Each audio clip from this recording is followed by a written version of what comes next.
Hello there, Baraka Kaloli here with you. Wanted to just do a brief recap video of a live office hour style Q&A call I had on Zoom yesterday with Kaiser employees where they just popped in, asked questions about retirement. And I wanted to just briefly recap some of the questions that they asked and invite you to join us for the next monthly Q&A in June. By way of just introduction, if we haven't met before, my name is Baraka Kaloli. I am a financial planner, independent, located in the Sacramento area. And while I'm not affiliated with or endorsed by Kaiser, I work with Kaiser employees to help them plan their retirement. Now, on this call, there were about 12 people that had signed up and 8 showed up. And we met at noon for an hour. Some people were just on their lunch hour. Others were just joining in from wherever and asking questions about a variety of different topics. And most of the folks were there, I would say, in their uh, late 50s, early 60s, couple people who are a little bit younger than that, but they were looking at retirement in at least the next 5 to 10 years or so. Here are some of the questions that they asked. One was about sick hours that get turned into a credit when you retire that you can use for your medical expenses. And the question was about how much of those sick hours get credited to you. Do you get 100% of it? Do you get 50% of it? Or something else? Another question was, what options do I have to make tax deferred contributions? And this was coming from a physician who had really high W 2 income and they're getting hit and killed on their taxes. And so they're looking for ways to try to reduce their tax bill wherever they can. Then we had a question about, can I use both a 401k and an IRA? You may be familiar that there's some options out there, but how do they work together? And how can you use them in your plan together? So we talked a little bit about that. And then, of course, the pension came up inevitably. That's probably one of the top 3 questions that I often get from Kaiser employees. Lump sum or the monthly paycheck? How do you decide which is the right option for you? Why do people pick the lump sum option? Why do people pick the monthly paycheck? What's the appeal of both? What are some of the pitfalls or traps with both that you may not be thinking about? In fact, on that note, I'll probably drop a link down below, but there's a new podcast episode that I launched just yesterday as well on this very question of the pension. So feel free to go and check that out. It's about a 24-minute episode where I basically kind of really walk through that question in detail. Next question was, where can I see which accounts my 401k contributions are going into?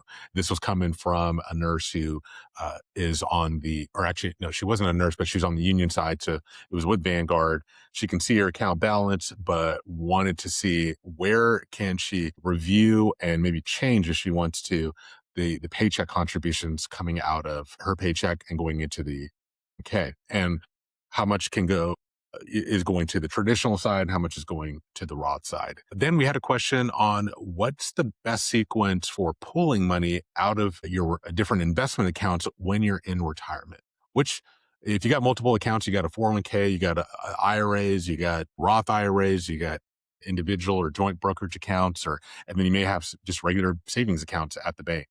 Which one should you pull from first? And what are some things to consider there? And we had a really good conversation about that and how to come up with a good strategy in light of what you're paying in taxes over time. Another question was, what's the best way to save for a retirement, a mortgage down payment, and college for your kids? And that was a question that came from a gal who was age 59, twin kids at age 10, and had a good amount of savings, but she was renting. And really, I think the pressing goal for her was, how do I get into a house? And with respect to her retirement time frame, of course, she doesn't have a whole lot more years to work.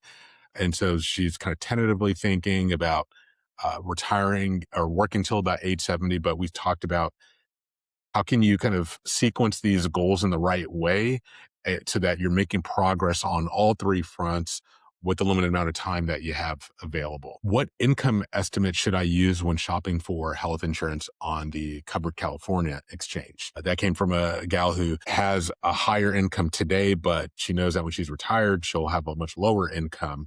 And so we talked about what's the best estimate to use when you're plugging in your info there on the website. These are just the questions that I can remember because I don't record these videos or these calls. It's just a time for you to come in and ask. And I figure without the recording, it keeps things private and confidential and a little more comfortable and intimate when we're talking about these kinds of issues. So, and this only scratches the surface. There's many other questions that were asked as well, and it'd be great to see you on the next call too, because before I get into that, the big takeaway from this call was that coordination matters.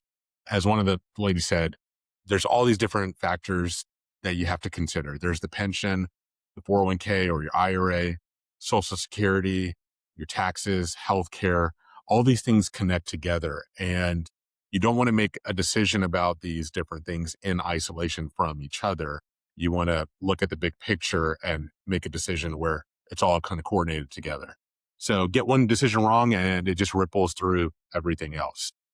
If you have questions, or if you know someone who works at Kaiser who has questions, and you'd like to be able to just talk to a real normal person and ask those questions, get those answers that you're looking for, the goal here is to do these Q&A calls each month, first Wednesday of the month at noon. And come on in. If you got questions, bring them. Uh, Feel free to drop them here as well. Feel free to reach out. Head over to retirefromkaiser.com and feel free to reach out with any questions you have. But if you're available, jump on in, ask your question, head out. Or if you want to just hang out, listen to the questions that other people are asking, especially if you're someone who's fairly new to Kaiser, fairly new to doing kind of your research on this. This could be a great place for you to learn as you hear from other people who are further down the road from you, closer to retirement, and seeing what things are doing well, what things you'd like to improve on or not repeat. But it'd be great to see you come in and get those ask those questions and get some answers. So look forward to seeing you on the next one. It's going to be June 3rd at noon Pacific time.